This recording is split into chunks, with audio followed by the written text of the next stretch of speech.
Hi, my name is Kyle, and I'm with the West Michigan Environmental Action Council, and I'm going to walk you through the basics of our vermicompost operation, which is composting with worms. So we have our worm bin that resides in our office, and it's about ready to harvest. So we're going to go through the ingredients for composting, how to harvest the compost when it's all done, and then how to create some liquid fertilizer or worm tea.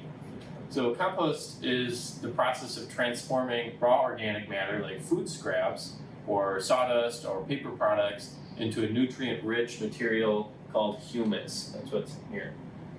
So humus is an important part of soil because it contains all the nutrients and organic material that plants need to grow.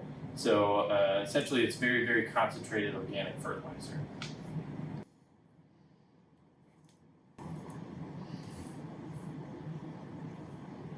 Here's one of our worms.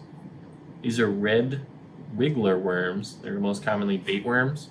They don't get that big and they reproduce really quickly, so they're perfect for vermicompost operations. So there's many benefits to composting. One primarily is reducing your amount of food waste. So this is some food waste from my dinner last night, some green bean ends, strawberry tops, bell pepper rind, eggshells, avocado, skins. So you can compost pretty much anything organic. So the skins, the shells, the husks, the seeds, the cores, rinds of most food. So instead of sending that food to a landfill where it might produce methane gas, which is a potent greenhouse gas, you can compost it and then capture the nutrients and organic energy within that food. So using compost improves the soil health of your garden or your houseplants or wherever you're using that. It adds vital nutrients for plants to use and improves the structure as well. It helps it hold moisture and air more so than mineral content like sand and gravel.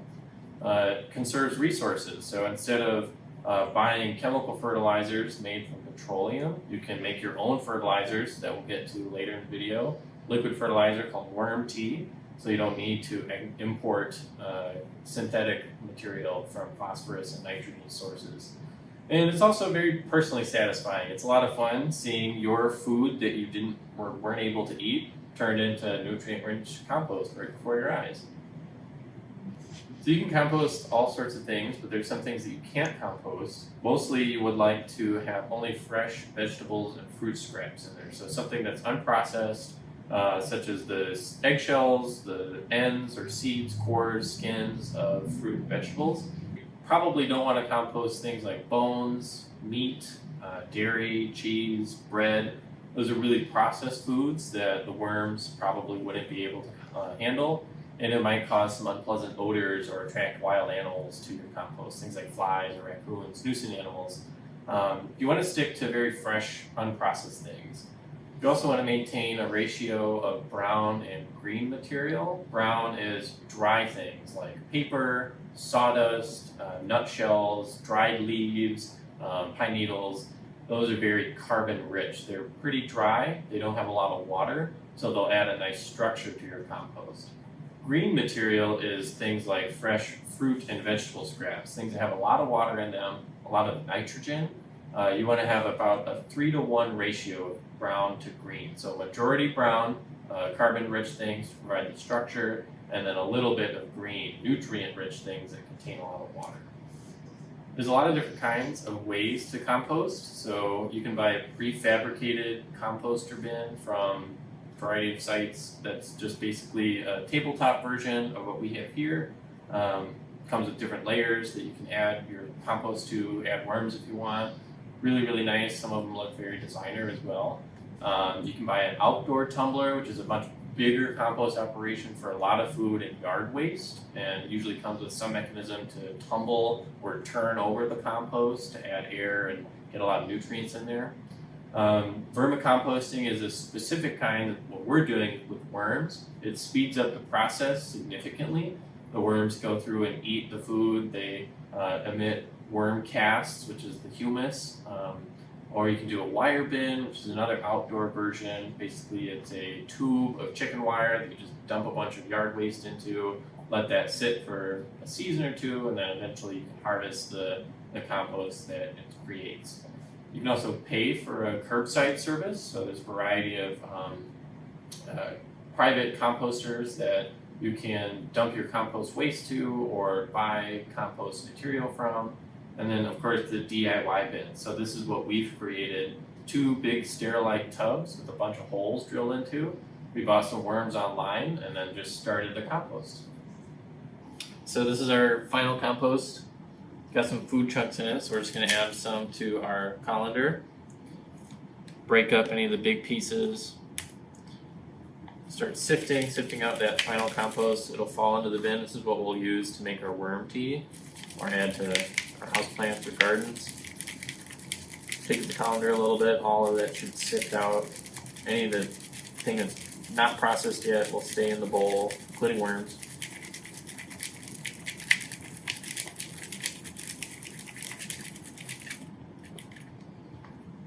Good shape. And we'll dump this back into our waste bin. So this is what we'll keep and then put back in the compost bin. It contains some undigested food, some worms, all that good stuff.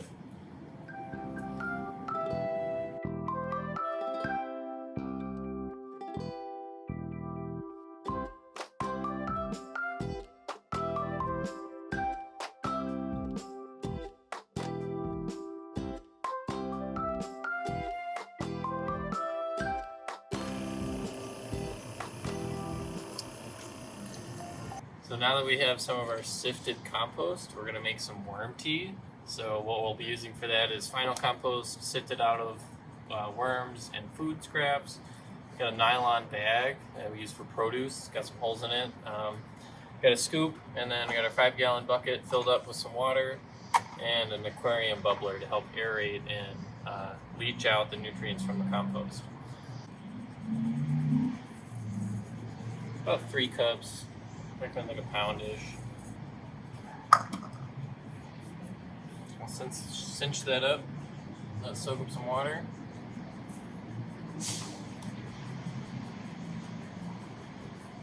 Turn on our aquarium bubbler and it'll start brewing. Usually let this sit for about 24 hours.